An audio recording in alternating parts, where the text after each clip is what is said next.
पाकिस्तान तहरीक इंसाफ के chairman barrister Gauhar ने कहा कि इमरान खान ने कहा कि मुज़ाकरात हो मगर मुतालबात की मंजूरी का एक टाइम फ्रेम होना चाहिए।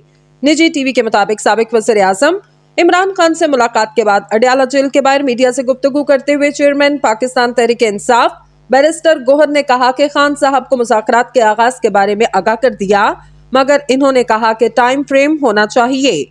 जो हमारे जायज मुतालबात हैं इन पर जल्द अज जल्द मगर एक मुकर्ररा वक्त के अंदर कोई पेशरफ्त जरूर होनी चाहिए।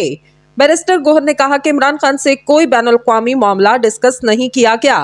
खान साहब की हिदायत है कि फॉरेन पॉलिसी के मामलात पर चेयरमैन सेक्रेटरी और इंफॉर्मेशन सेक्रेटरी के सिवा कोई बात नहीं करेगा। सिविल नाफरमानी की तहरीक पर कोई बात नहीं हुई, सिर्फ मुज़ाकरात पर बातचीत की गई। चेयरमैन पीटीआई का मजीद कहना था, हमारे 4 लोग कल मुज़ाकराती अमल का हिस्सा न बन सके, जिसका स्पीकर कौमी असम्बली को पहले से बता दिया गया। मुज़ाकरात के अगले दौर में चार्टर्ड ऑफ डिमांड हुकूमत के आगे रखेंगे और इस पर आगे बढ़ा जाएगा। कोशिश है मुज़ाकरात के बाकायदा आगाज से कबल मुज़ाकराती कमेटी की इमरान खान से मुलाकात हो जाए। अली अमीन एपिक्स कमेटी में शिरकत के बायस मुज़ाकराती अमल का हिस्सा न बन सके। इन्होंने कहा कि कमेटी बानी पीटीआई इमरान खान ने बनाई, मुझ समेत बहुत सारे लोग इसमें शामिल नहीं।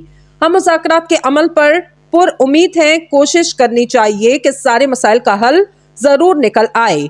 बानी पीटीआई पर जितने मुकदमात बने वो सारे सियासी, इन सब में इनकी जमानत हो चुकी, एक ही रेफरेंस बाकी बचा जिसका फैसला आइंदा माह हो जाना है। हमें उम्मीद है कि अगर फेयर ट्रायल होगा तो इमरान खान इसमें भी बाइज्जत तौर पर बरी होंगे और जमानत भी मिलेगी। बैरिस्टर गौहर का मजीद कहना था, 2 जनवरी को हमारे तमाम कमेटी मेंबरान मुज़ाकरात का हिस्सा होंगे। हम तहरीरी तौर पर अपने मुतालबात हुकूमत के सामने रखेंगे।